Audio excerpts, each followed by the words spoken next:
Então, nós estamos iniciando agora a 11ª sessão do segundo Congresso Internacional da Academia e nós vamos ter, por parte daqueles e daquelas que apresentaram teses ao nosso congresso, a exposição dessas teses, né? São pesquisadores e pesquisadoras, estudantes, são professores e professoras que, convocados pelo edital da Academia Paulista de Direito, trouxeram os seus trabalhos para debate, não é? Eu gosto sempre de salientar uma coisa que eu acho que é fundamental e que eu tenho visto, tenho acompanhado aqui e ali um ou outro evento da área jurídica, né? E nesses eventos da área jurídica, lamentavelmente, em vez de as pessoas apresentarem as suas teses, são feitas praticamente feiras, né? Se julgam os eventos pela quantidade de pessoas que participam, que apresentam teses e assim por diante, e as pessoas, na verdade, em vez de apresentarem teses como uma contribuição ao debate, acabam apresentando produtos, né? E esses produtos são si mesmos, ou os trabalhos que elaboram. A ideia da apresentação de teses nos congressos não deve ser essa, né? Não deve gerar essa coisa, pessoas que anunciam congressos com 200 e tantas pessoas que participam, 5.000 pessoas que assistem, assim por diante, e, na verdade, isso tudo são projetos que morrem em si mesmos, né? Porque são como que grandes respiros que acabam desaparecendo rapidamente. É preciso respirar devagar, é preciso construir o conhecimento com vagar. E é justamente essa contribuição fundamental que essas teses trazem, né? A possibilidade de reflexão, a possibilidade do debate, de ouvir críticas também, ouvir opiniões diversas, o aprendizado do diálogo, não é? E não apenas essa coisa leve do que bom, que ruim, nada disso. Quer dizer, o aprendizado de um diálogo importante.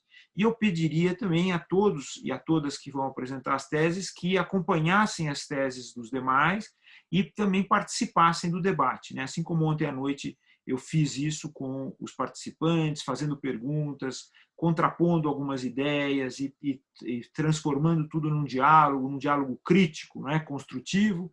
Eu gostaria também que isso ocorresse com relação a todas e todas.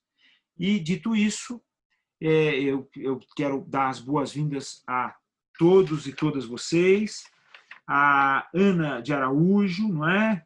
A Larissa Ribeiro, o Luciano Silva, que vão falar sobre cidades panópticas, disposições arquitetônicas e urbanísticas, né? Marginalização, um tema extremamente importante para a constituição do tema do debate e da construção da questão da cidade, cidadania, democracia e direitos humanos.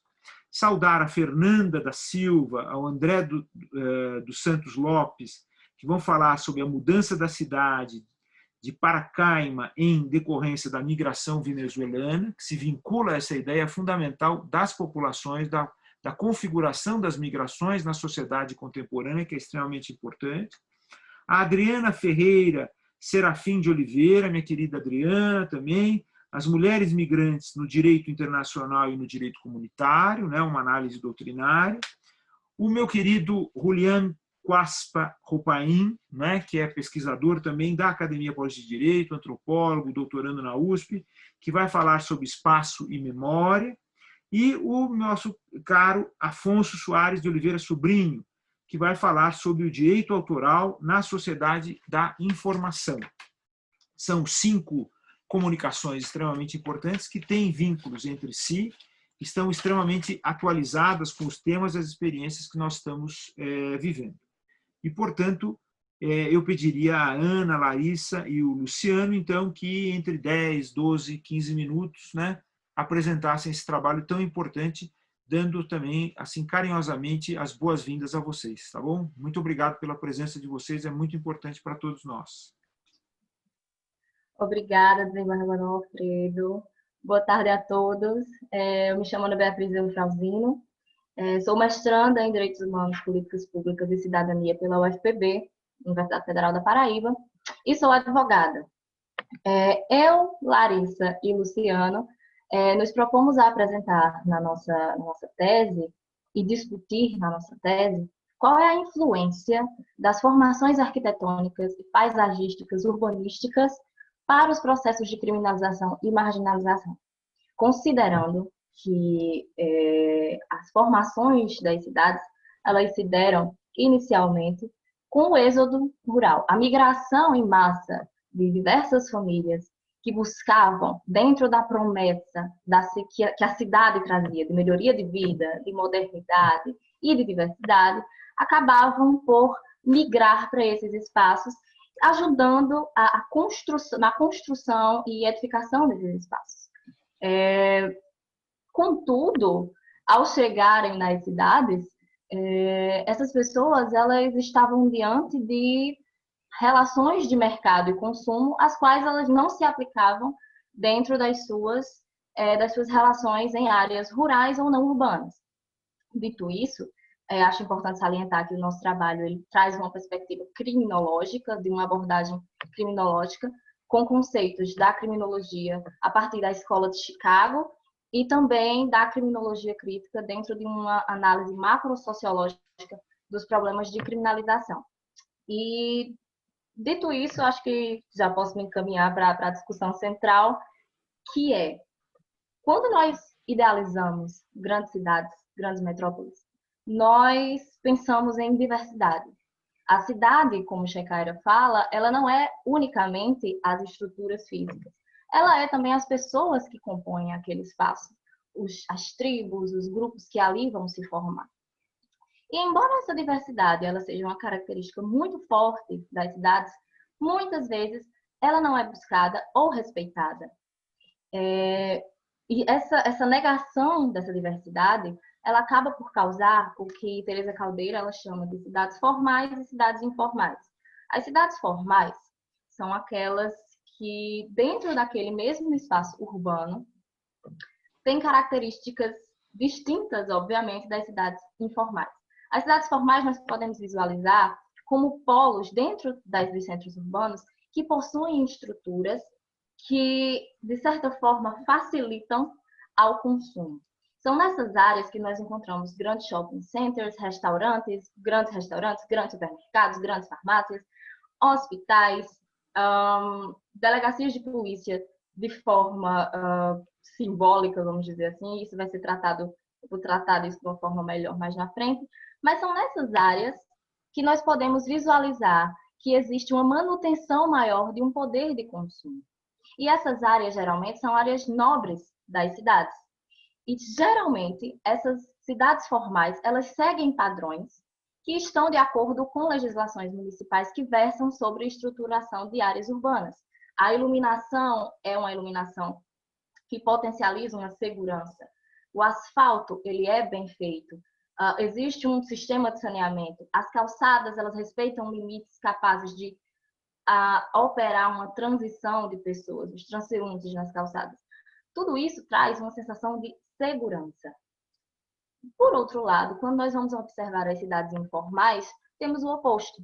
Geralmente, as cidades informais ou os centros informais dentro dos centros urbanos são aquelas áreas que são edificadas em terrenos muito íngremes, geralmente em morros ou próximo a rios e ambientes que não são propícios de verdade a uma edificação, a uma estruturação edilícia, bem como a própria estruturação do ambiente não favorece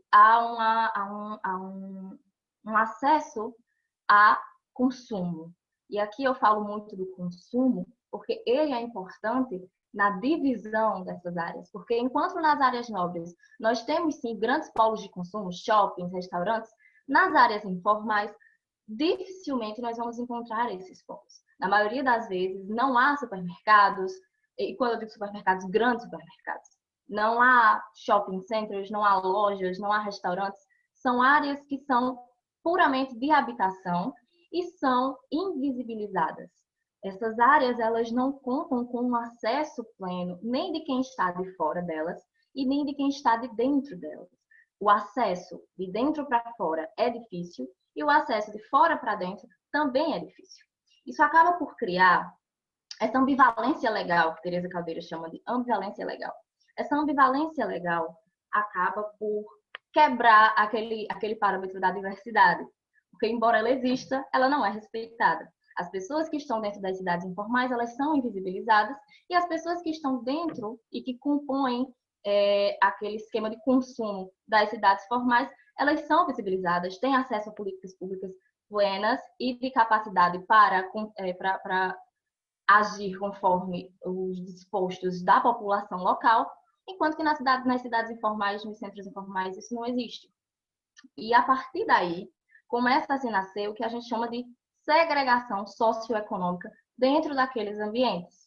Porque, embora exista a diversidade, ela não é respeitada, e além de não ser respeitada, ela é temida, porque existe um discurso de insegurança que preza pela aniquilação e anulação dessa diversidade. A maior preocupação das pessoas que vivem em polos urbanos, grandes metrópoles, cidades globais, é a segurança. Embora exista a diversidade, cada vez mais se busca uma individualidade e a proteção dessa individualidade. E a partir desse discurso de insegurança, a partir dessas modificações na relação de consumo, que nascem o que Teresa Caldeira vai chamar de enclaves fortificados. Os enclaves fortificados, eles operam como verdadeiras muralhas em torno daqueles que têm um poder aquisitivo e um status quo que desejam proteger. Existem os enclaves fortificados verticais e os enclaves fortificados horizontais.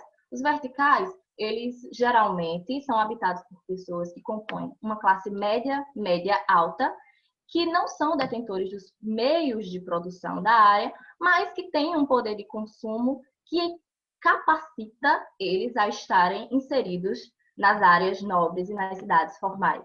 E eles buscam esses enclaves fortificados verticais porque a ideia de altura dá uma ideia de inalcançabilidade. O perigo não vai me alcançar. Diferente dos enclaves fortificados horizontais, que são aqueles que geralmente a gente não encontra inseridos nos centros urbanos, mas afastados, mas estão afastados, embora eles se concentram na região metropolitana. E geralmente, esses enclaves fortificados horizontais, eles são buscados por pessoas que têm um poder aquisitivo maior e muitas vezes detêm meios de produção na região.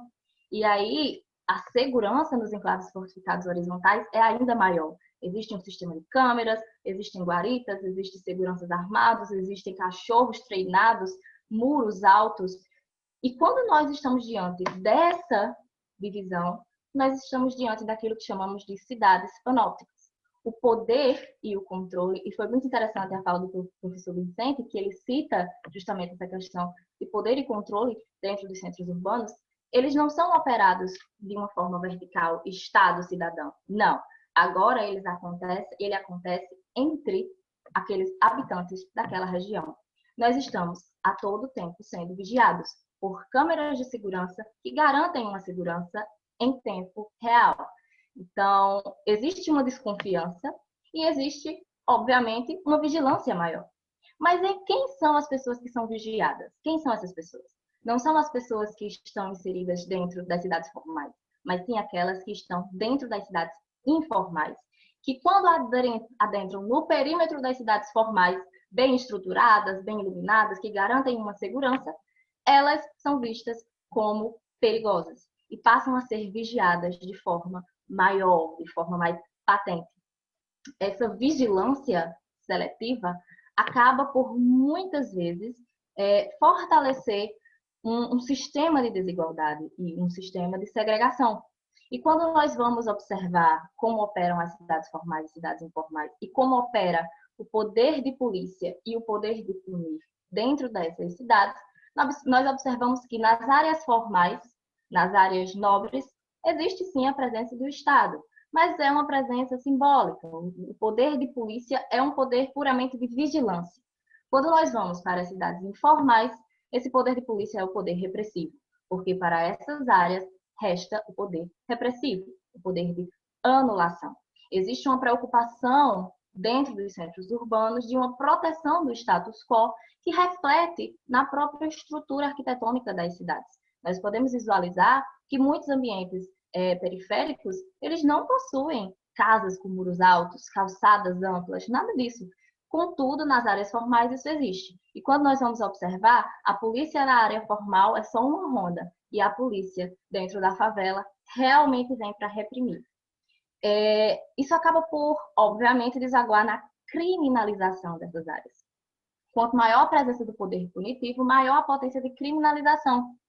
E é justamente essa criminalização que acarreta nessa marginalização. É uma relação simbiótica. E quando nós vamos analisar, isso foi algo que surgiu na própria concepção desse trabalho, nós não podemos ser tão deterministas. Não significa que nas áreas informais, o poder de polícia sempre vai ser repressivo e que aquelas pessoas não fazem parte do poder de consumo, porque elas consomem. As pessoas que estão ali inseridas têm o poder de consumo, contudo, reduzido. Elas podem sim transitar para as áreas formais, para consumir. Contudo, quando elas chegam a esses lugares, elas são reprimidas, elas são vigiadas de uma forma exacerbada.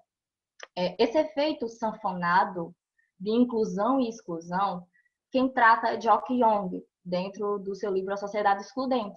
Jock Young, ele fala que as pessoas que estão dentro desse exército de reserva de produção, elas são incluídas, mas elas são incluídas de maneira precária dentro dos sistemas de consumo.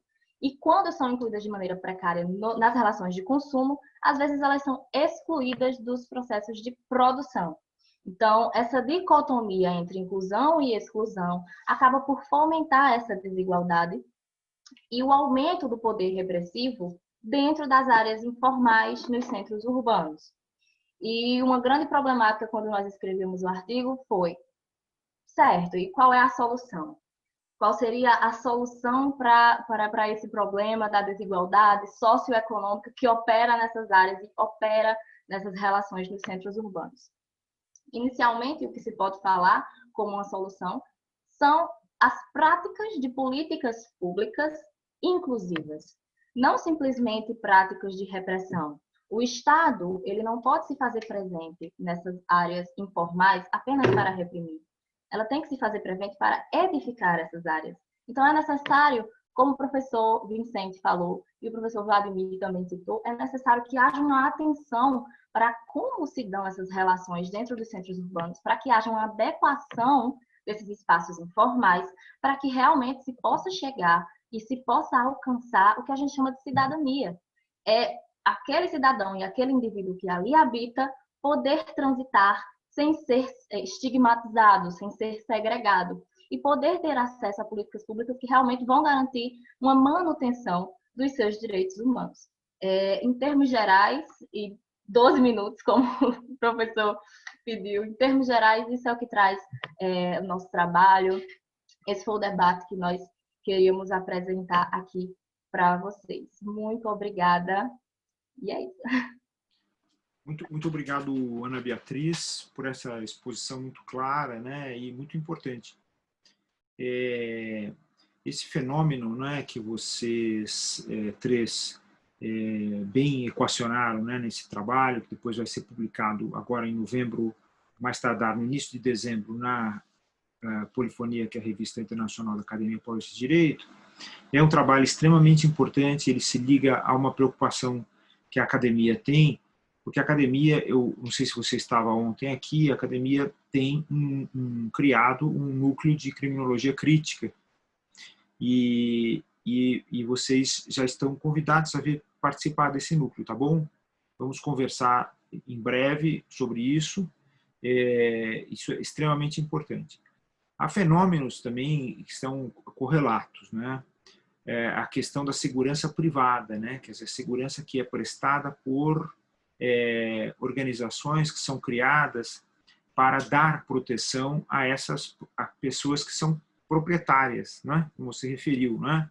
As proprietárias nesses enclaves, né? As proprietárias nesses condomínios, nesses espaços que são reclusos, são fechados, e aos poucos eles vão se ampliando na medida em que eles vão ocupando o espaço público e expulsando aquelas pessoas indesejáveis, né?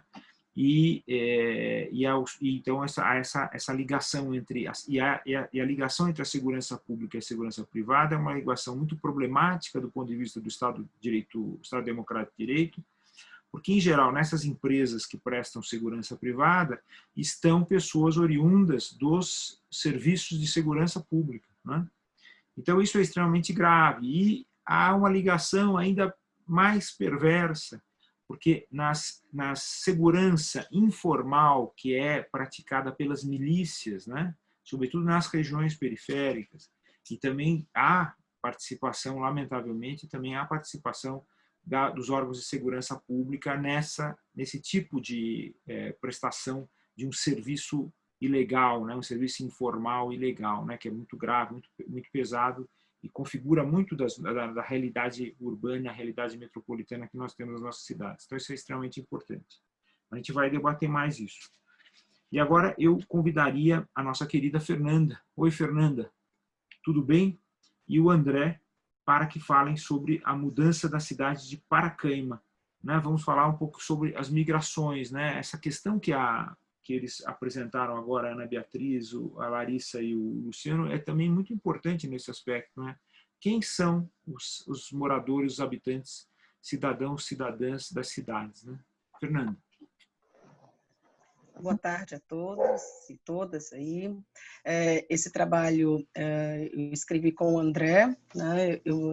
Nós pertencemos ao grupo de pesquisa da Academia Paulista, e aí, numa conversa, como ele trabalha com migração, eu escrevo muito sobre imigração, nós resolvemos falar sobre a questão venezuelana. O André, por uma vivência profissional, né? Também eu trabalhei a temática na minha tese e vivenciei, fui até a Venezuela, fui até Roraima e Venezuela para vivenciar e para ver a situação dessa cidade de fronteira. Dessa forma, nós vamos dividir aqui as apresentações, o André vai falar numa primeira parte, e em seguida eu faço uma complementação. André? Tá. Boa tarde a todas e todos.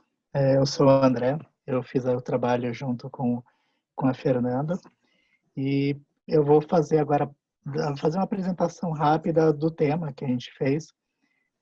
Bom, como vocês viram, a gente vai trabalhar com as mudanças que ocorreram na cidade de Pacaraima, em Roraima, em decorrência da migração venezuelana, que modificou toda a estrutura da urbe do local, que já era um local muito recente, ainda com uma população muito pequena. Nosso objetivo no trabalho é para analisar essas mudanças ocorridas, e a gente tem como objetivo geral descrever a situação atual migratória venezuelana lá na fronteira, e com objetivo específico identificar essas mudanças que ocorreram na cidade. E a gente divide o trabalho em 3 partes, como vocês depois podem ver no artigo, que na primeira parte a gente elabora uma digressão histórica da formação de Roraima, especialmente na região da fronteira, e depois, na segunda e terceira partes, a gente lida especificamente com o caso da migração venezuelana, a crise migratória e as modificações na urbe do local. Iniciando rapidamente pela estrutura, pela estruturação histórica e geográfica de Roraima. Roraima, ele é um estado muito, muito recente. Ele é o segundo estado mais recente do Brasil. Ele foi separado da Amazônia em 1943 por um decreto do Getúlio Vargas e virou um território à parte, virou o território do Rio Branco.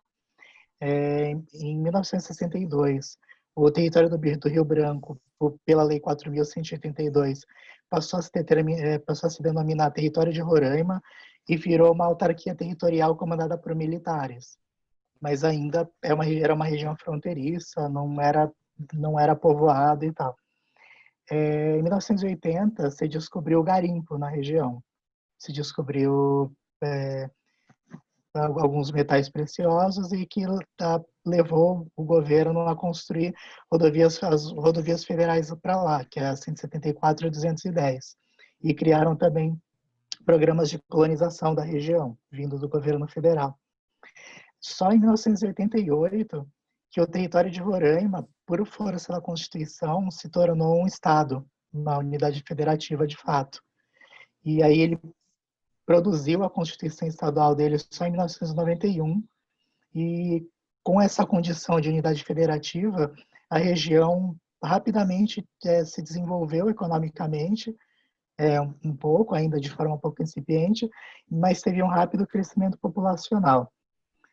Hoje, Roraima é composto por 15 municípios, ele é a localização mais setentrional da Federação Brasileira, e ali é uma região que tem fronteira de todos os lados, inclusive fronteiras internacionais, mais do que boa parte dos estados brasileiros. Ela tem 1.922 quilômetros de fronteira internacional com a Venezuela e Guiana Francesa, fora as fronteiras internas ao sul com a Amazônia e com o Pará. Ele ainda é o estado menos populoso do Brasil. Segundo o censo do IBGE de 2010, 450 mil, ele tem 450 mil habitantes, e a estimativa para 2019 é de 605 mil habitantes. E a população de Pacaraima, se a gente for pegar especificamente essa cidade, que é a cidade de fronteira com a Venezuela, que hoje ela é o maior palco que a gente observa da migração venezuelana, ela era uma cidade com a população, em 2010, só de 10.433 habitantes. O foco mesmo da população de Roraima ainda é Boa Vista, que conta com 80% da população lá. E, enfim, aí, de aspectos humanos que a gente tem de Roraima, de aspectos sociais, tem uma grande diversidade sociocultural, porque em grande parte da população ela não é nativa, né, não é local, grande parte são de imigrantes internos do Brasil que foram para lá com garimpo, e lá ainda é muito marcado por problemas políticos, econômicos, ambientais, e ainda tem uma questão de demarcação de terras indígenas, mas ainda assim ela passou por um grande avanço em questão da reconstrução da área, em questão de avanços de urbanização mesmo, por causa do crescimento muito rápido que teve da década de 80 para cá. E isso, claro, causa problemas sociais, econômicos, demográficos, mesmo com a população local. A economia de Roraima em grande parte influenciada pela atividade mineradora ainda, o que é um problema ambiental também para o local, e a atividade agrícola fora de Boa Vista, né, que a gente pode ver do interior, enfim, no interior do próprio estado. E na capital tem um forte impacto do setor terciário, né, de bens e serviços, que enfim, teve essa explosão demográfica muito rápida na capital. Aí, só apresentando rapidamente a questão da crise migratória, essa crise migratória ela começou por volta de 2014 e ela teve um ápice entre 2015 e 2018, apesar de que ela é contínua, ela não é uma crise sazonal. Ela foi derivada especificamente da questão da crise social e econômica que a gente observa na Venezuela recentemente, que decorre de crises políticas e econômicas, enfim. E esses migrantes, eles vieram em busca para fugir, né, dessa situação. A primeira reação do estado de Roraima foi a instalação de abrigos para os imigrantes, mas não dava conta. O número desses abrigos é insuficiente, e a estrutura lá ainda é muito frágil, tem pouco contingente de pessoas, pouca verba vindo do governo estadual e do governo federal. Então, o que a gente viu é essa população sendo forçada a se abrigar nas ruas ou em situações de grande vulnerabilidade social mesmo. Então, Isso gerou um caos na cidade, um aumento da pobreza que acabou repercutindo também em fome, miséria, violência urbana e por aí vai. E também esse grande fluxo de imigrantes, como aquela fronteira ainda era uma fronteira muito pequena, muito sem estrutura, essa intensidade migratória gerou uma impossibilidade de controle nas fronteiras. Então a gente começou a ver um esforço incipiente do governo federal em aumentar o contingente na fronteira da Polícia Federal e tal. E a situação modificou na cidade o referencial demográfico dela, principalmente em sentido quantitativo, pelo número de pessoas que entrou, né? Se vocês forem ver, a população era muito pequena já da cidade, 10 mil, e qualitativa também pelas diferenças culturais, tanto linguísticas, a questão da língua espanhola, quanto de cultura, já que grande parte dessa população que veio migrante são de povos indígenas mesmo, transfronteiriços, que em grande parte da etnia Warao, que nem é tão fronteiriça com o Brasil, ela é um pouco mais distante, mas veio com o Brasil por causa da crise econômica, e isso criou uma série de mudanças de referências socioeconômicas lá no local. Então, a Acnur, para vocês terem uma ideia de números, a Acnur fez um levantamento em mais de 2018, que desde esses números até mais de 2018 houveram 32.744 solicitações de refúgio na fronteira, em Pacaraima, no posto da fronteira lá da Polícia Federal, e fora outras 27.804 autorizações de residência por outras vias. Então, isso gerou um total de 6.548 venezuelanos até 2018, migrando desse fluxo desde 2015 para cá. E as estimativas da Unicef é de que em 2019, até o final de 2019, o número de venezuelanos provavelmente dobraria, por volta de 195 mil pessoas, das quais 175 mil delas iam se encontrar em situação de vulnerabilidade. Então, Pacaraima, o Roraima em geral, mas especialmente Pacaraima, tem uma falta de estrutura para receber esse fluxo de imigrantes, o que gera um problema para garantir os direitos sociais e econômicos deles também. Então, eles já estavam em situação fragilizada, vêm aqui e eles não têm estrutura e verba para lidar com a garantia desses direitos sociais. Então, um levantamento, relatório que foi feito pelo IBGE da cidade de Pacaraima de 2017, mostra que 46% da população de Pacaraima vive com meio salário mínimo. E a população que se encontra ocupada é só de 5%. Mas, enfim, bom, agora eu vou passar para a Fernanda, que vai trabalhar especificamente agora com a questão das mudanças da URB. Excelente, André, muito bom. Então, aí, não só Pacaraima, como também a cidade, a capital, que Boa Vista, né, eles não têm condições. Mesmo que se mencione a existência da chamada da operação militar estabelecida lá em Roraima, em que ele passou a receber os venezuelanos, alocar em abrigos, ele não deu para atender a toda essa movimentação desse fluxo contínuo. Uma observação que a gente traz aqui é que esse evento, aliás, esse fenômeno migratório é um fenômeno, é um acontecimento contínuo, né?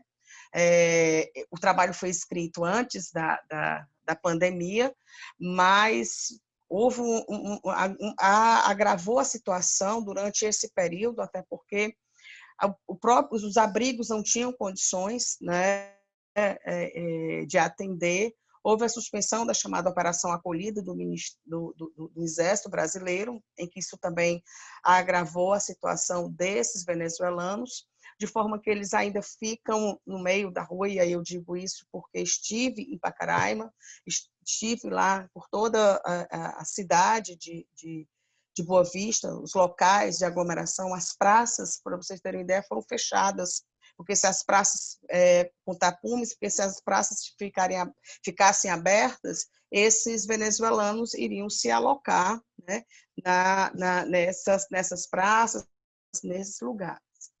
O que a gente percebe é que há uma migração transfronteiriça, né, contínua, principalmente nesse momento que a gente está vivenciando, né, dentro de uma pandemia, em que eles muitas vezes entram e saem de lá, na zona de fronteira, voltam à Venezuela, vêm de novo, ficam alguns alocados em terrenos, praças, né, comprometendo toda a estrutura.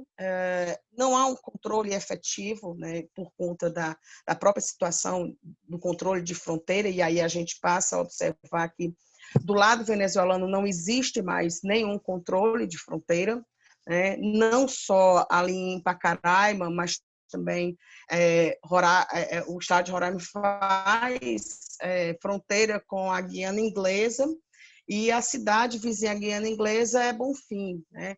Essa fronteira era fechada e por conta de problemas militares entre a Guiana Inglesa e a Venezuela, mas com a crise político-administrativa da Venezuela, também deixaram de manter a fiscalização nessa fronteira, passando também os venezuelanos pela cidade de fronteira, entrando pela Guiana Inglesa até chegar a Bonfim, né, que seria a cidade de fronteira brasileira. O que a gente percebe é que essa aglomeração decorre também, passa a decorrer também um aumento de solicitação de refúgios por venezuelanos no próprio estado de Roraima. Então, a gente percebe que, se eu comparar entre 2015 e 2016, houve um aumento de 306%. Entre 2015 e 2017, um aumento de pedidos de refúgios, e aí a gente está falando de pedidos oficiais, e não de pessoas que entram sem nenhum documento, que existem pessoas que entram lá, os não documentados, um aumento de 816,7% de solicitações, isso até junho de 2017, né? Porque muitos passam pela fronteira, o Estado brasileiro não tem como manter esse controle, não dá, porque eles entram, não passam pelo portão, e sim por meio do mato existente lá na cidade de Pacaraima, porque praticamente a gente percebe que a migração ela ocorre pela entrada terrestre, ou seja, eles não entram lá no Estado brasileiro via carro, onde sim, eles chegam caminhando a pé, eles passam 2, 3 dias caminhando e se instalam aonde eles têm condições de se instalar. Como o André disse, a maioria é uma população indígena. Os Waraus, né, eles têm uma característica de serem acumuladores, eles saem juntando tudo. Alguns ficaram alocados em abrigos tanto em Boa Vista, como também em Pacaraima. Tem uma outra cidade com uma grande quantidade, que é Rondonópolis, que é uma cidade que está também cheia de venezuelanos, né, por conta das condições de Boa Vista.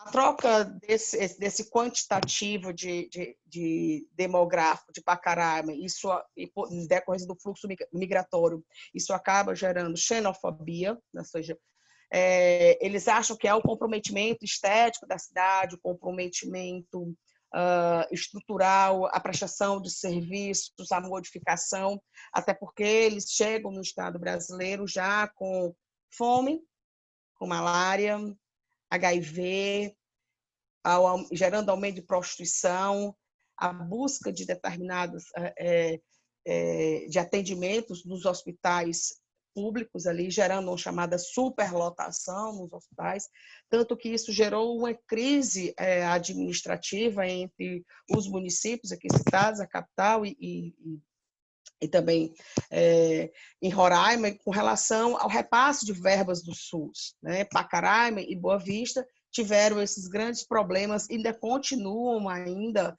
por conta desse fluxo migratório. O que se percebe é que há uma ressignificação realmente da cidade. Ela já não é formada por pessoas de Roraima, ou que pelo menos chegaram a Roraima. A cidade ela está hoje formada em quase 80% da sua população por venezuelanos, isso nas ruas, em abrigos, e fora aqueles venezuelanos que já se estabeleceram, porque no análise do fluxo venezuelano migratório da Venezuela, a gente vai perceber algumas fases. Uma primeira fase em que os venezuelanos saíram do seu país para tentar realizar uma atividade em outro, né, estado estrangeiro. Depois, numa segunda fase, a gente percebe que eles começaram também o que eles chamam de uma segunda fase, onde as pessoas da classe média, pessoas que já tinham instrução, começavam também a sair. E uma terceira fase, que é a fase mais delicada, que é a fase da vulnerabilidade. E é exatamente pessoas sem instrução, que já estavam trabalhando um mês para ter dinheiro para comprar apenas um frango para comer, né, sem dar o problema da economia venezuelana.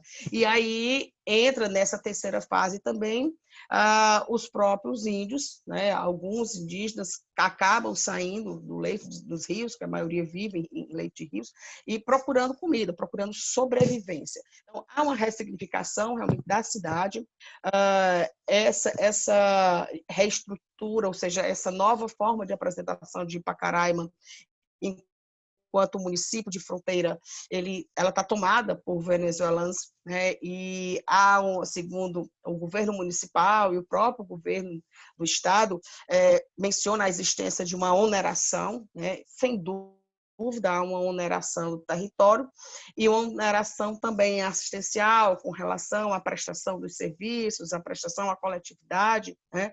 Não só na zona de fronteira.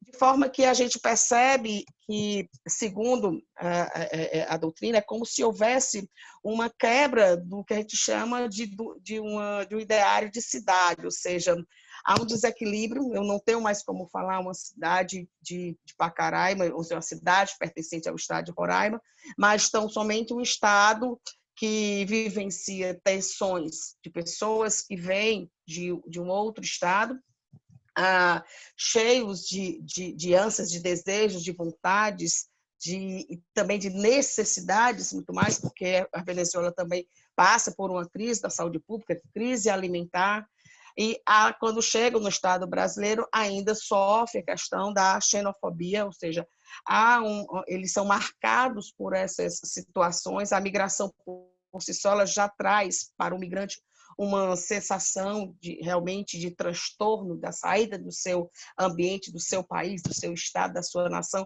para um outro local na tentativa de sobreviver, que é o que acontece, e sem nenhum planejamento, né? Mesmo que a gente perceba de 2015 para cá, ou seja, nesses últimos 5 anos, em que a gente tem o auge, o pico dessa migração, ainda assim, todas as medidas que foram tomadas, tanto em Pacaraima como também em Boa Vista, elas não foram suficientes para atender essa questão migratória, né? A Operação Acolhida, o programa de interiorização, alcança um percentual muito ínfimo com relação à quantidade de venezuelanos que se encontram, né? E aí carecendo, obviamente, de um plano de ação, um plano de ação municipal, né? Nesse meio, a existência desse fluxo migratório, né? Algumas alterações legislativas surgem aqui no Estado brasileiro, acontece, né? O novo estatuto aí, que trata da questão também do estrangeiro, alcançando esses migrantes. E aí vem uma pergunta: será que essa questão da lei migratória, da urbanização numa vertente constitucional, né, enquanto cidade, está existindo uma chamada efetivação dos direitos dos migrantes que ali se encontram? Óbvio que não dá para atender, né? A gente percebe aqui que existem vários pontos, não dá para a gente também transferir uma responsabilidade à questão do Estatuto da Cidade, ou seja, da atual situação em que se encontra a cidade de fronteira, ou seja, dizer que aplicar o Estatuto da Cidade ali por conta da situação não tem essa possibilidade, né? Reconhece uma poluição visual causada pelo chamado assentamento desordenado de venezuelanos, que estão amontoados ali, mas há uma necessidade de se efetivar a aplicação dessa legislação protetiva, de forma que a gente reconhece a existência de problemas causados, mas também, por outro lado, da ineficácia da legislação com relação à tutela migratória, né? Então, sem dúvida, há uma mudança quantitativa da população, né, do Estado e dessas duas cidades, né? A partir de então, a gente passa a repensar isso, que essa mudança, eu não tenho como aplicar ali a questão das diretrizes do Estatuto da Cidade, mas tão somente a efetivação, pronto, estou terminando, a efetivação dos direitos da legislação migratória. Desculpa, doutor Alfredo, mas é porque professor é assim, fala muito. Maravilhoso, muito obrigado. Foi muito bom, tanto o André quanto a Fernanda, muito interessante. Eu vou me reservar para comentar mais para frente, para a gente poder já passar para a Adriana Ferreira Serafim de Oliveira, as mulheres migrantes no direito internacional e no direito comunitário. Adriana, bem-vinda. Olá, professor. Tudo bem? Saúde a todos, né? Na pessoa do senhor, agradeço por ter valorizado meu trabalho interdisciplinar, né? O diálogo com outros saberes, que eu consigo conceber o mundo assim, se não dialogar com todos os saberes, se não tiver a política, eu não vou conseguir, né, conversar sobre. Então, na questão do artigo, eu trabalhei com o Protocolo de Palermo, de 2000, que é da ONU, e o Convênio de Istambul, que é da União Europeia, para falar sobre o sujeito mulheres, né? E qual seria a questão das mulheres inserida nesse contexto? Nesse contexto seria a questão das mulheres migrantes, que saem muito provavelmente da América Latina, saem dos outros países da África, que vão para a Europa. Estão vindo? Estão vindo. Então, aí qual seria a questão das mulheres migrantes? É o que elas têm de proteção a nível de direitos fundamentais e o que mudou do Protocolo de Palermo para o Convênio de Istambul e o que isso reflete no direito internacional. Então, eu posso dizer que, fazendo uma metodologia qualitativa, que é aquela que vai fazer uma análise de discurso dos dois tratados internacionais, o Protocolo de Palermo ele já fala na questão de migrantes, mas o Convênio de Istambul é mais abrangente. O que ocorre é que o Convênio de Istambul ele vale para a União Europeia. É claro que ele impacta para nós aqui da América Latina e impacta também para os africanos, asiáticos que migram para a Europa, principalmente aquelas que são hipossuficientes economicamente. E nós temos vários tipos de migrantes, os de guerra, os migrantes ambientais, os migrantes que vão para um estudo, a trabalho, acabam ficando, mas tem aquelas pessoas que migram por uma situação mesmo que aqui era muito deficitária economicamente. A cidade, trabalhando com o tema das cidades, que é o tema do Congresso, a cidade não oferece para ela toda a estrutura, o estudo, então, muitas vezes com promessas falsas de trabalho, elas migram para a Europa. O que acontece lá com o Convênio de Istambul? Ele tem uma proteção para todo tipo de mulher migrante que venha a sofrer violência, que eles consideram violência de gênero, e nós chamamos aqui mais na América Latina como violência doméstica. Mas ela não ocorre só no contexto doméstico. E o Convênio de Istambul, ele considera já desde o início, na escrita dele, que ele foi feito para todo tipo de violência de gênero. Mas ele vai pegar só o sujeito mulheres? Não, ele vai pegar também os outros sujeitos, independentemente de gênero, mas a questão que foi tratada mais próxima ali foi a questão da violência contra a mulher. E essas mulheres migram com o quê? Migram com seus filhos, com as crianças, muitas vezes com alguns idosos, principalmente aqueles que são refugiados ambientais, deslocados ambientais e aqueles que são economicamente hipossuficientes. Então, isso é a abrangência da União Europeia, trazendo para um contexto que eu pesquisei em virtude das pontas que a tese de doutorado foi abrindo.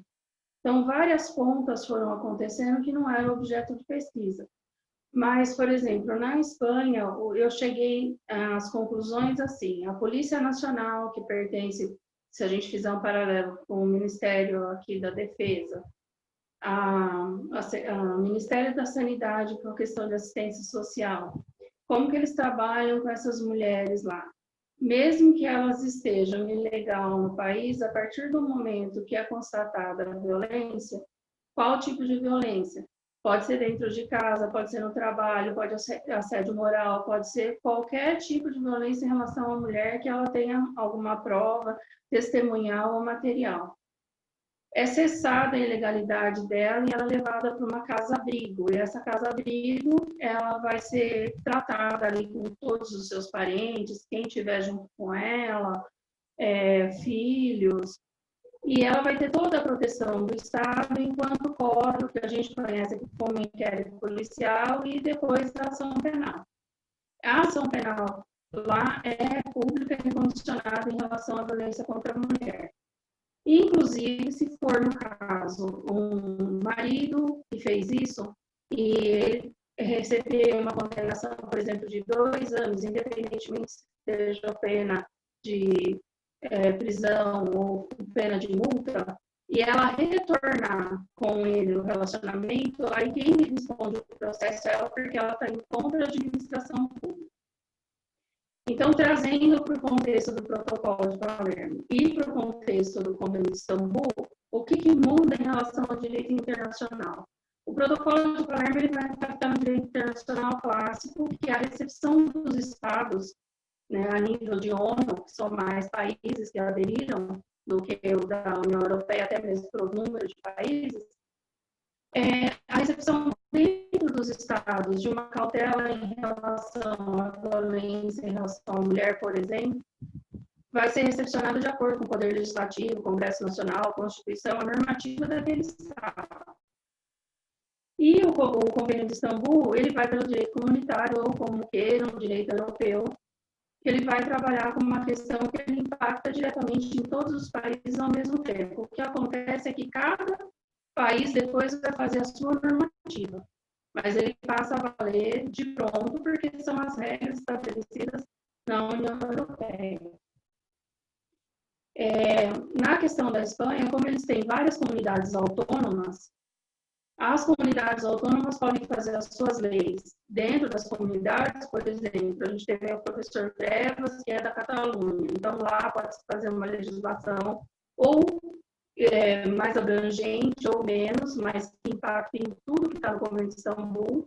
A Comunidade de Madrid pode fazer a outra, mas só que o Tratado Internacional vale como um todo dentro da Espanha. Eles têm, né, várias divergências, né, em relação à questão de polícia, a questão de quem trabalha com o quê, mas em relação à mulher foi feito um instituto, que chama Instituto da Mulher, que tudo isso é resguardado. Então, por exemplo, se isso chegar para não precisa ser para a Polícia Nacional, chegar para uma polícia local, isso vai ser tratado da mesma maneira, protocolarmente vai ser tratado da mesma maneira. Se fizer um paralelo com o que acontece aqui com o Brasil, né? Numa situação dessa, mesmo que você tenha a prova de pronto, muitas vezes é difícil você conseguir uma medida protetiva já de pronto, com um pedido da delegacia da mulher para chegar até o juiz do plantão. Então, aqui esbarra bastante na burocracia. Lá, não. E uma outra questão também que é tratada, que veio do Convênio de Istambul, que juntou com a Lei Integral, né, de 2004, que ela é 2 anos mais nova do que a nossa lei aqui da Maria da Penha, é que no local onde a pessoa diz que está sofrendo a ameaça ou a violência de qualquer tipo, já é feito um laudo preliminar. Então, o perito ele já se desloca até aquele local e é feito para resguardar as provas ali do local. Já colhido as testemunhas, tudo. É como se fosse um poupa-tempo de um atendimento imediato para aquela coleta de provas. Ah, mas e se a mulher estiver mentindo e estiver acontecendo alguma coisa não igual ao que ela está dizendo?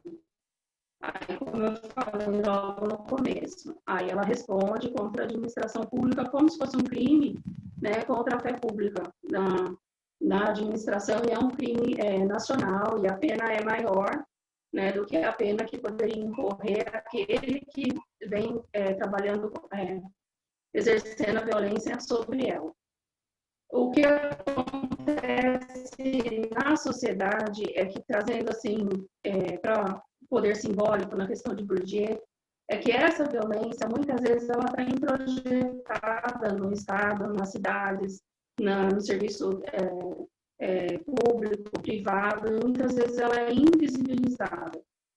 Então, a gente trabalha, quer dizer, lá eles trabalham com essa questão muito para trazer à tona, não a violência física, que é fácil a prova, é fácil o laudo, é fácil a perícia, nem a violência psicológica, que eles já ultrapassaram essa questão, que gravações, provas testemunhais podem trazer à tona a questão, mas de mostrar qual é a violência que está velada. Essa violência que estão trabalhando agora lá, a questão que está atrás, através, né?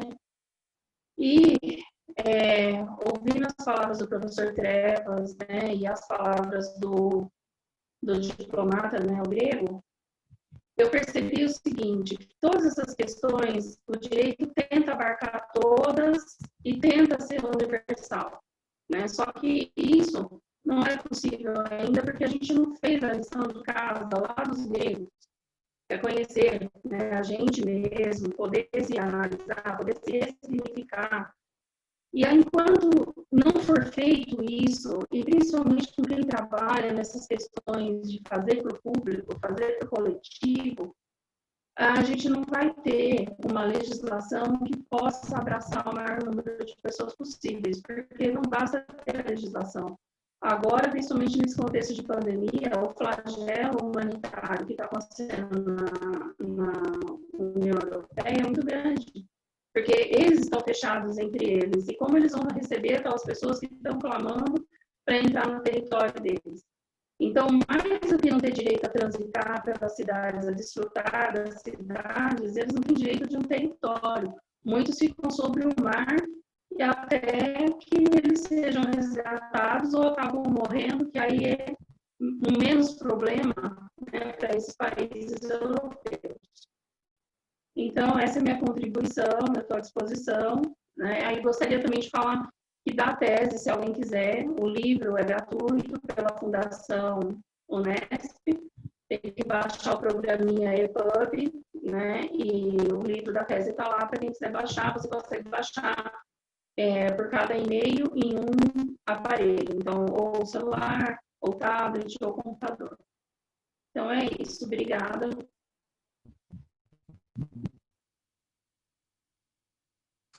Adriana, muito obrigado pela sua participação. Você falou da sua tese, eu ia falar para o pessoal que eles podem obter a sua tese por e-book gratuito, né? Mas eles podem comprar também pela editora Unesp, que é mais gostoso ler, né? O livro físico. Sim, né? o livro físico. Mas, de qualquer forma, a sua tese é muito interessante. Eu queria agradecer, inclusive, também o debate que nós participamos juntos, né? Que você proporcionou o convite. E o seu trabalho é muito, muito importante e ligando essas questões, quer dizer, eu acho importante essa conexão de questões, né? A situação das mulheres, a questão da migração, a questão da ordem internacional, a questão da ordem comunitária, a comparação com a ordem americana, a ordem brasileira, isso é extremamente importante, né? Essa conexão, essas passagens eu acho muito importantes, né? E hoje eu acho que a gente tem que concentrar as pesquisas exatamente como vocês estão fazendo, também eu vi isso no trabalho do André e da Fernanda muito bem, quer dizer, observar também esses aspectos práticos, né? A gente não está mais naquela fase de fazer elucubrações teóricas demoradas, etc. A gente precisa realmente partir das questões práticas e aí construir efetivamente uma teoria, né? Isso é muito importante e essa é uma dinâmica diferente, né? As universidades não estão acostumadas a fazer isso, têm dificuldade de fazer, o mundo da prática também não consegue fazer nenhum tipo de reflexão. E é exatamente esse o espaço da academia, né, que a gente está trilhando juntos, né? Você como pesquisadora, professora, esse espaço da Academia Paulista de Direito, e eu estou muito feliz com isso. Mas depois a gente vai conversar mais. E agora eu queria passar a palavra ao nosso queridíssimo Julián Cuaspa Roupain, não é? O Julián, que é um antropólogo, mestre pela Universidade de São Paulo e agora doutorando pela Universidade de São Paulo. Ele é também pesquisador da academia lá desde o início, quando instituiu os núcleos de pesquisa, e ele trabalha conosco não apenas no Centro Internacional de Direitos Humanos, né, como também no projeto do jornalismo etnográfico, né, sobre o qual referi hoje pela manhã no debate do jornalismo, né, e direitos humanos. E o Julián vai falar sobre espaço e memória. Julián. Oi, boa tarde, tudo bem? Muito obrigado aí pelas palavras, pela organização, obrigado aí para a Roberta também. Ele está falando direto da Colômbia, né? Estou na Colômbia, então aí acho que meu português não vai estar tão fluido, mas vamos tá tentar maravilhoso. Aqui. Obrigado. Vou tentar ser um pouco breve, porque ainda falta mais um colega aqui, né? Então, como ele falou, essa apresentação hoje é parte da minha pesquisa de doutorado. Eu faço doutorado em antropologia social na USP. E meu projeto de pesquisa, assim, em termos básicos, começou como uma etnografia do Museu de Memória da Colômbia, né, que é uma instituição oficial encarregada da documentação, né, e da exposição do conflito interno armado da Colômbia. Isso aqui ainda é muito inicial, esta pesquisa. Eu vou trazer umas considerações, vou contextualizar primeiro a minha pesquisa, que está numa primeira etapa, né, e vou trazer algumas considerações que eu proponho aqui para o evento da academia, né, para esse congresso, que tem a ver já com, a partir do meu caso particular e local na Colômbia, pensar as questões museográficas da memória na América Latina, né, ter uma visão, uma perspectiva mais abrangente, né. Então, primeiro, como falei, estou numa etapa inicial, ainda só fiz um trabalho de campo preliminar, fiz entrevistas com alguns funcionários do museu, né? E tenho uma primeira consolidação de pesquisa de arquivo e também uma exploração de jornais, né? Para analisar um pouco o debate público com relação à museografia da memória na Colômbia, né? Então, primeiro, eu vou falar um pouco do conflito da Colômbia, né? Também para tentar contextualizar, né? Porque tem muitas particularidades, né? Que muitas pessoas entendem esse conflito como muito complexo, né? Então, um conflito muito extenso, né? Alguns historiadores colocam a extensão do conflito da Colômbia em 50 anos, outros em 70, outros até em 80, né? Então, isso varia um pouco, mas é um conflito muito, muito extenso, né? É complexo porque tem muitas etapas, né? Tem tido desdobramentos, tem tido etapas diferentes, né? Facetas, é multifaceteado, né? Também. E algo importante, que é uma consideração assim central na minha pesquisa, é que é um projeto que é um conflito que ainda está, que ainda persiste, né? Que ainda aqui na Colômbia temos várias dinâmicas de conflito armado, né? Como deslocamento forçado de populações camponesas, indígenas, afrocolombianas. A gente tem assassinatos de lideranças sociais, também acontecem ainda muito recentemente casos de chacina, né, e massacres, né. Então, é uma questão bem complexa. Bem, agora, para falar do museu, eu vou falar de dois antecedentes recentes muito importantes, né? O primeiro é em 2011, que é a promulgação da Lei das Vítimas e Restituição de Terras, né? Que é uma lei muito importante para, assim, no âmbito legislativo para pensar o conflito, porque essa lei, entre muitas coisas, estabelece a criação do Centro de Memória Histórica da Colômbia, né, que é essa instituição governamental encarregada de documentar, de materiais com relação ao conflito, né, documentos, depoimentos, muitas coisas, né, relatórios com relação, e faz pesquisa, também tem feito muitas pesquisas com relação a casos particulares do conflito, né, e esse centro é o encarregado de criar e estabelecer um museu de memória da Colômbia, né, que vai ser um museu que vai ficar com grande parte daquele acervo e essas pesquisas e os documentos coletados por o centro, né.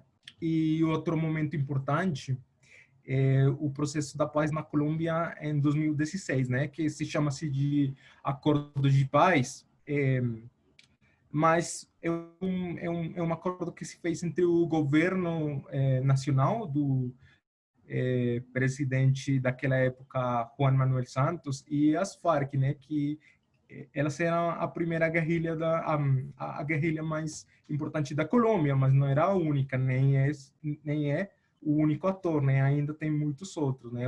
Outras guerrilhas, o fenômeno do paramilitarismo, né?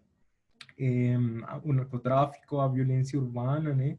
E também muitos casos de violência por parte do Estado, né? Das forças repressivas do Estado. Então, esses dois momentos muito importantes para pensar esse museu, né?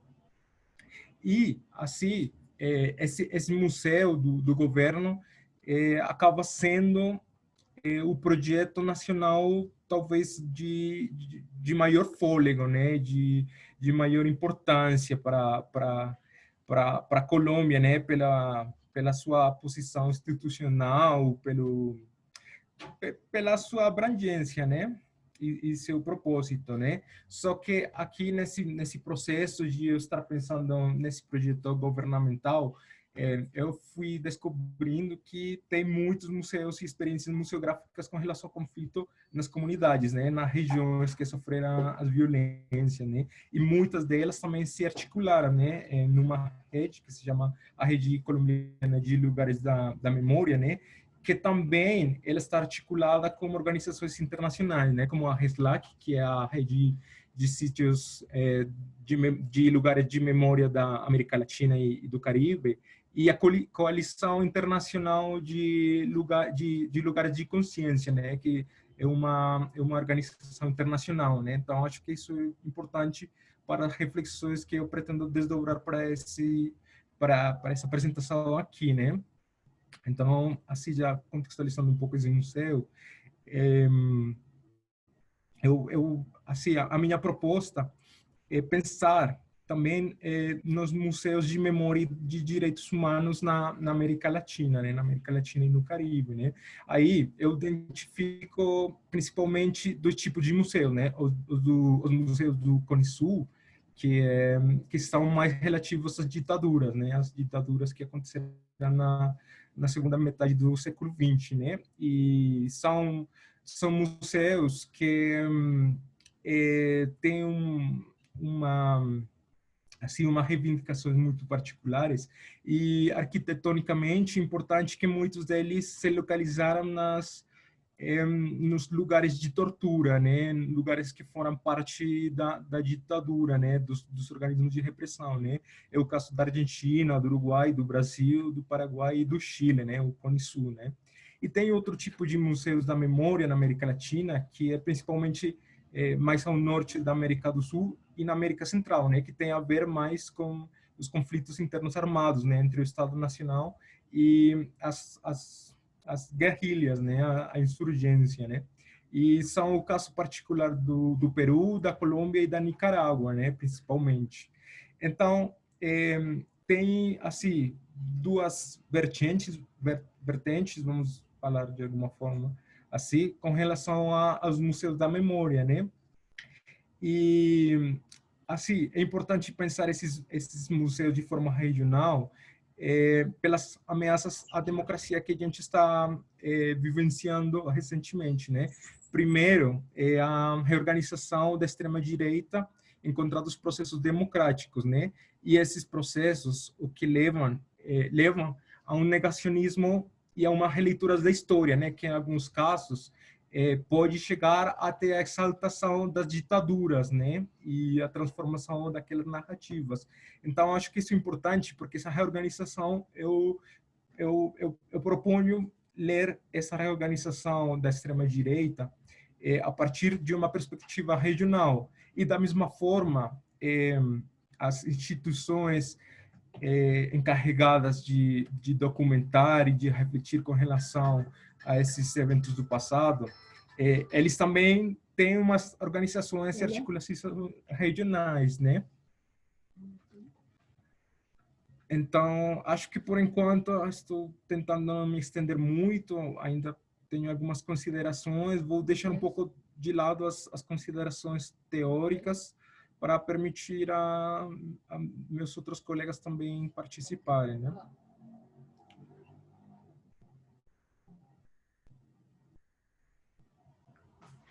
Juliano, puxa, muito interessante a pesquisa e o tema do que você está desenvolvendo, né? Deixa eu passar a palavra rapidamente para o Afonso Soares de Oliveira, que vai falar sobre direito autoral na sociedade da informação, e depois nós voltamos ao debate. Acho que vai dar tempo para a gente conversar bastante sobre o debate aqui. Afonso, por favor.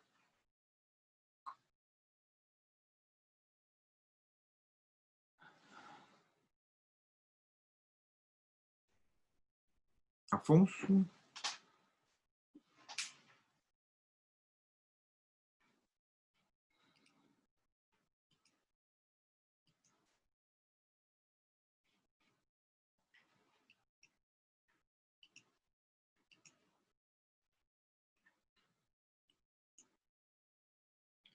Será que o Afonso não está presente agora? Ele está aqui constando da...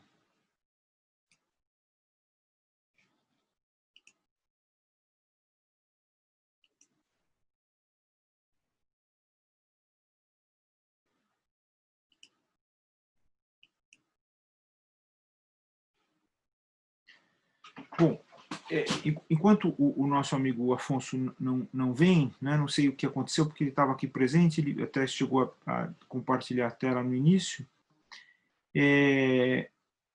Eu tenho aqui um texto enorme do Gonçalo, né, que ele tenta fazer aqui um pequeno diálogo com o primeiro grupo da Ana Beatriz, da Larissa e do Luciano, né, a propósito de uma questão antropológica, que aproveito a presença do Julián, que é muito importante aqui, né. O Gonçalo, ele diz assim que recomendaria a passagem dos Tristes Trópicos de Lévi-Strauss, em que ele trabalharia dois conceitos importantes para a criminologia, né, e que o Jack Young também abordaria em um dos livros dele, né, que é sobre a chamada antropoemia, do grego emein, que quer dizer vomitar, e a antropofagia. Na passagem ele descreve como determinada tribo indígena das planícies da América do Norte resolvia conflitos penais por meio de uma lógica antropofágica. Em resumo, o condenado perdia seus bens, mas a polícia contraía uma dívida com ele e organizava uma reparação coletiva, ao passo que o condenado assumia uma dívida com todos. Em uma sequência de presentes e contrapresentes, a desordem era restaurada.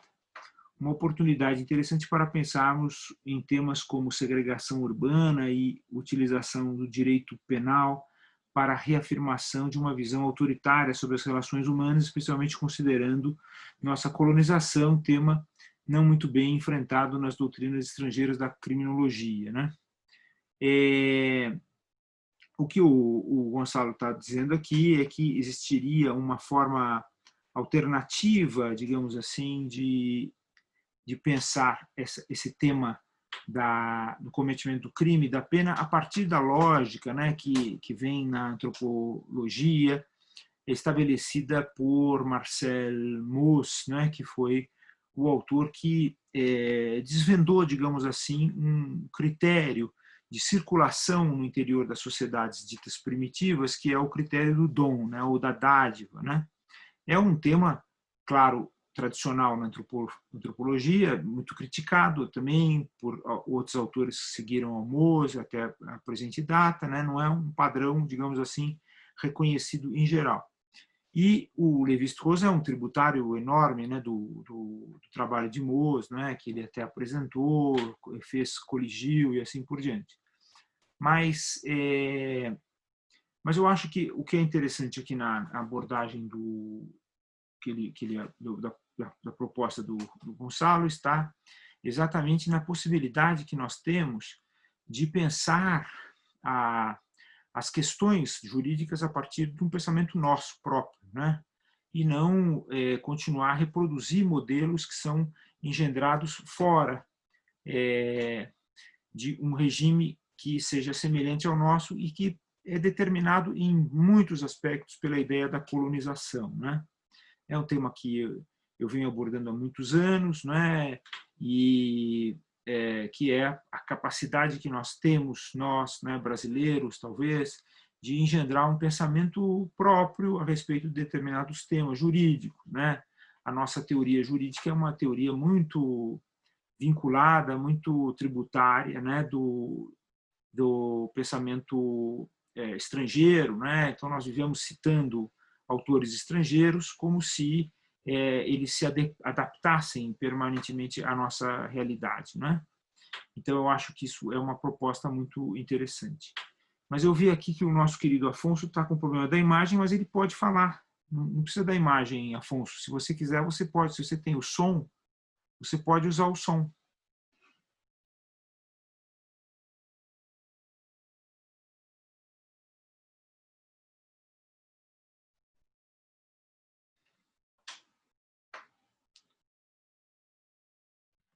Acho que o Diego pode liberar o som dele para Você ele consegue falar? liberar o som do Afonso? Por aí, não?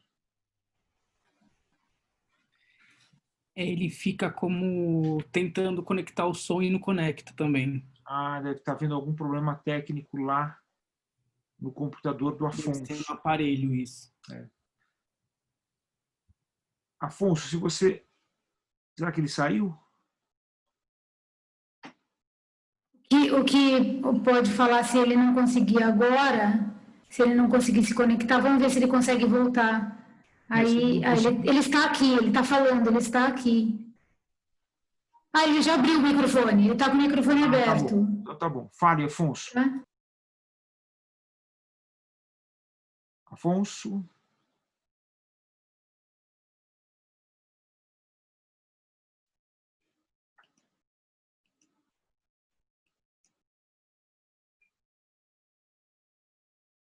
Ele está dizendo que está falando, só que nós não estamos escutando.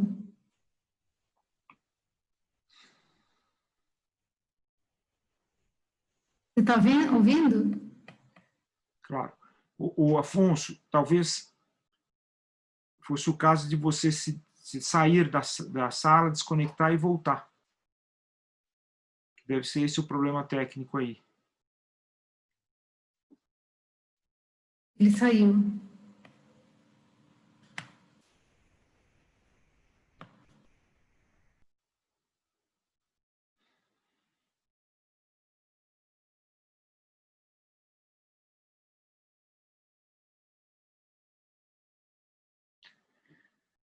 Bom, enquanto o Afonso não vem, Pedro, né? ele pediu para se ele pode apresentar depois para tentar resolver a questão. Tá bom, aí você poderia falar com ele em particular, talvez. Eu vou dar o telefone para ele ligar para mim. Bom, então, enquanto o Afonso não vem, vamos passear na floresta, como se dizia antigamente. eu queria saber se existe alguma consideração de cada um de vocês a respeito do trabalho que foi apresentado pelos colegas. E seriam as considerações finais aqui do nosso encontro, né? Porque nós já estamos às 5:02, ultrapassamos um pouco o nosso horário. Quem quer usar da palavra?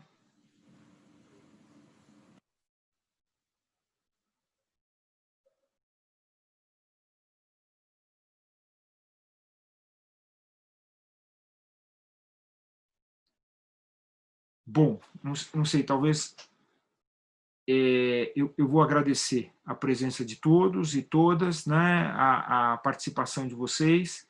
Eu acho que nós superamos um pouquinho o nosso tempo, né, muito embora o esforço aqui para a gente pudesse fazer um debate. Eu gostei muito dos trabalhos apresentados, eu tenho alguns apontamentos críticos a fazer, né, mas a gente vai fazer isso um pouco mais para frente nos próprios textos escritos, né, que nós vamos publicar após as considerações críticas. É muito importante essa participação e, sobretudo, a possibilidade de a gente, digamos assim, evoluir os trabalhos a partir dessas considerações críticas, tá bom? Eu agradeço aí a contribuição aí do Gonçalo Xavier, agradeço a contribuição de cada um daqueles que apresentaram, cada uma daquelas que apresentaram, tá bem? E agora nós vamos nos desconectar e retornaremos às 19 horas com o prosseguimento do Congresso. Temos temas muito interessantes a desenvolver e depois ainda teremos mais outras apresentações a partir das 20h30. E eu convidaria o Afonso, se fosse o caso, de vir comparecer ao grupo das 20h30, tá bom? Então, boa tarde a todos e todas, muito obrigado. Querido